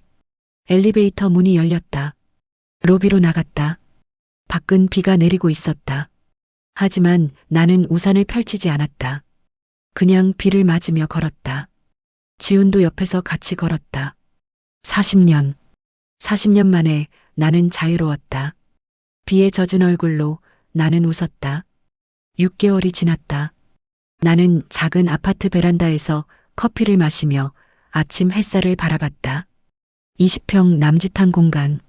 한남동 펜트하우스에 비하면 초라했지만 이곳이 훨씬 숨쉬기 편했다. 거실에서 지훈의 목소리가 들렸다. 엄마, 아침 먹어요. 응, 지금 갈게. 나는 미소를 지었다. 지훈의 목소리가 달라졌다. 예전처럼 작고 떨리는 목소리가 아니었다. 이제는 밝고 자신감 있었다. 식탁에 앉았다. 지훈이 토스트와 계란을 준비해뒀다. 오늘 회사 어때? 괜찮아요. 새 프로젝트가 잘 진행되고 있어요. 그래, 다행이다. 지훈은 3달 전 새 회사로 이직했다. 강태준의 계열사를 떠나 작지만 건강한 중견기업으로. 거기서 그는 자신의 능력을 인정받고 있었다. 그리고 저녁엔 지훈이 잠시 머뭇거렸다. 저녁엔? 아빠 만나기로 했어요. 아빠. 지훈은 이제 준혁을 그렇게 불렀다. 넉 달 전 나는 지훈에게 모든 진실을 말했다. 준혁이 진짜 아버지라는 것. 강태준은 아버지가 아니라는 것. 40년 전의 이야기를. 지훈은 충격을 받았다. 며칠 동안 방에서 나오지 않았다. 나는 기다렸다. 아들이 받아들일 시간을 주었다. 일주일 후 지훈이 물었다. 진짜 아빠 만나볼 수 있어요? 그래, 만나자. 준혁과 지훈의 첫 만남은 조심스러웠다. 카페에서 어색한 대화로 시작했다. 하지만 시간이 지나면서 둘은 가까워졌다. 준혁은 40년의 공백을 채우려 애썼다. 매주 지훈을 만났고 함께 밥을 먹었고 산책을 했다. 지훈도 조금씩 마음을 열었다. 아빠 잘 지내세요? 응. 요즘 회사 일이 바빠서 백화점 재건하느라. 강태준의 인수합병은 무산됐다. 그가 구속되면서 모든 계약이 취소됐다. 준혁의 백화점은 살아남았다. 오히려 이번 일로 언론의 주목을 받으며 매출이 올랐다. 엄마도 같이 갈래요? 지훈이 물었다. 아니, 너 혼자 가. 아빠랑 단둘이 시간 보내. 고마워요, 엄마. 지훈이 회사에 간 후 나는 설거지를 했다. 창밖으로 평범한 동네 풍경이 보였다. 골목길을 걷는 사람들, 편의점, 작은 공원. 예전 같았으면 초라하다고 생각했을 것이다. 하지만 이제는 아니었다. 이 평범함이, 이 자유가 얼마나 소중한지 알았다. 핸드폰이 울렸다. 최 변호사였다. 미선 씨, 오늘 최종 선고 날이에요. 알고 있어요. 방청 오실 거예요? 아니요. 괜찮아요. 강 회장 형량이 꽤 나올 것 같아요. 검찰이 징역 15년 구형했거든요. 그렇군요. 미선 씨 덕분이에요. 제보해 주신 증거들이 결정적이었어요. 40년간의 범죄 기록이 너무 명확했거든요. 전화를 끊고 나는 잠시 생각에 잠겼다. 강태준. 6개월 전 그날 이후 한 번도 보지 못했다. 구속됐고 재판을 받았고 오늘 선고를 받는다. 미운 감정은 없었다. 연민도 없었다. 그저 끝났다는 안도감만 있었다. 오후 나는 동네 도서관에 갔다. 요즘 나는 이곳에서 많은 시간을 보냈다. 책을 읽고 공부를 했다. 미선 씨, 오늘도 오셨네요. 사서 선생님이 반갑게 인사했다. 네. 오늘은 영어 공부하려고요. 대단하세요. 정말. 아니에요. 늦게라도 배우는 게 다행이죠. 책상에 앉아 문제집을 펼쳤다. 어려웠다. 젊은 사람들도 힘들어하는 걸 60살에 하려니 쉽지 않았다. 하지만 포기하지 않았다. 천천히 하나씩 풀어나갔다. 저녁 때 집으로 돌아오는 길에 슈퍼에 들렀다. 장을 보면서 핸드폰이 울렸다. 준혁이었다. 미선 씨, 지훈이랑 저녁 잘 먹었어요. 그래요? 지훈이 괜찮았어요? 네. 오늘 많이 웃더라고요. 예전엔 한 번도 본 적 없는 표정이었어요. 준혁의 목소리가 떨렸다. 고마워요, 미선 씨. 아들을 돌려줘서 제가 할 일 한 거예요. 이번 주말에 시간 되시면 우리 셋이서 같이 밥 먹을까요? 나는 잠시 망설였다. 생각해 볼게요. 준혁과 나의 관계는 복잡했다. 40년 전의 사랑은 이미 끝났다. 하지만 지훈 때문에 우리는 연결되어 있었다. 다시 시작할 수 있을까? 60살의 나이에 모든 걸 잃은 상태에서 아직 답을 몰랐다. 하지만 서두르지 않기로 했다. 지금은 나 자신을 찾는 게 먼저였다. 집에 도착했을 때 지훈이 먼저 와 있었다. 엄마, 편지 왔어요. 지훈이 봉투를 내밀었다. 발신인을 보니 법원이었다. 편지를 열었다. 강태준의 선고 결과였다. 징역 13년, 벌금 100억 원. 나는 편지를 접었다. 아버지. 아니, 강태준 회장 선고 결과예요? 응. 어떻게 나왔어요? 13년. 지훈은 아무 말도 하지 않았다. 복잡한 표정이었다. 지훈아. 네. 미안해. 엄마가 너한테 거짓말하고 살았던 것. 아니에요. 지훈이 고개를 저었다. 엄마가 저를 지키려고 한 거잖아요. 이해해요. 정말? 네. 그리고 이제 괜찮아요. 진짜 아빠도 만났고 엄마도 자유로워졌고 저도 훨씬 행복해요.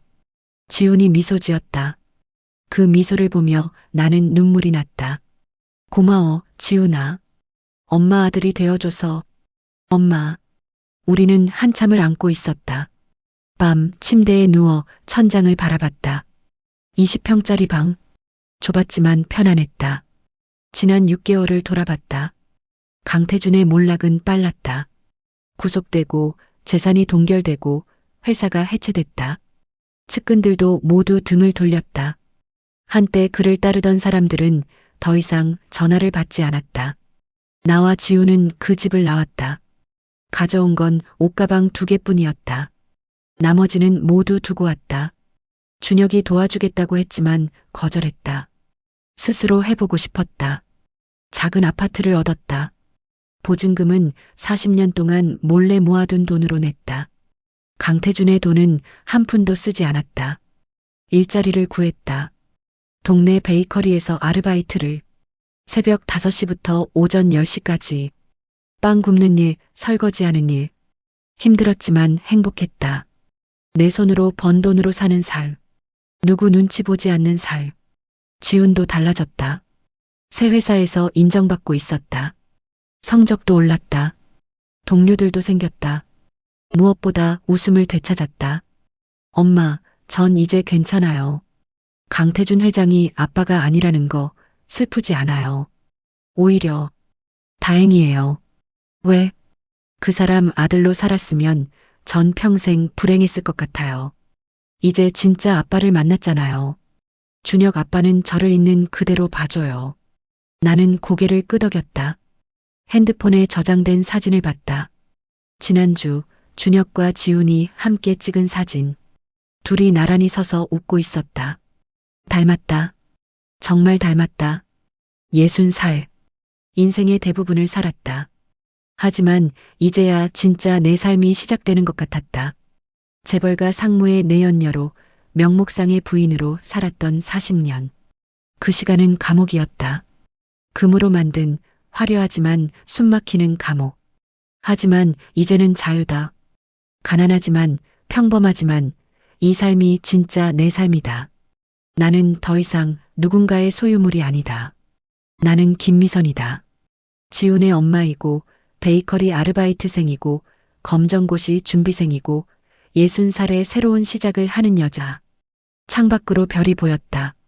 작은 창문으로 본 하늘이었지만 펜트하우스에서 본 어떤 풍경보다 아름다웠다. 나는 안다. 참는 것만이 미덕은 아니라는 걸. 지켜야 할 것이 있을 때 사람은 가장 강해진다는 걸. 그리고 늦었다고 생각할 때가 가장 빠를 때라는 걸. 나는 눈을 감았다. 내일은 또 새벽 5시에 일어나야 한다. 베이커리에 가서 빵을 굽고 오후엔 도서관에서 공부를 해야 한다. 힘들겠지만 괜찮다. 이제 나는 내가 원하는 삶을 살고 있으니까. 지훈이 웃고 있으니까. 그것만으로도 충분하다. 예순에 찾아온 이 변화는 늦었지만 단단하다. 이제 나는 자유롭다. 40년 동안 숨겨온 진실도 거짓말도 모두 드러냈다. 그리고 남은 것은 진짜 나, 진짜 우리였다. 핸드폰이 울렸다. 준혁에게서 온 문자였다. 미선 씨, 주말에 지훈이랑 셋이서 밥 먹어요. 제가 예약할게요. 거절하지 마세요. 나는 미소 지었다. 알겠습니다. 답장을 보냈다. 40년. 40년 만에 나는 다시 시작한다. 이번엔 거짓말 없이. 이번엔 자유롭게. 이번엔 나로서.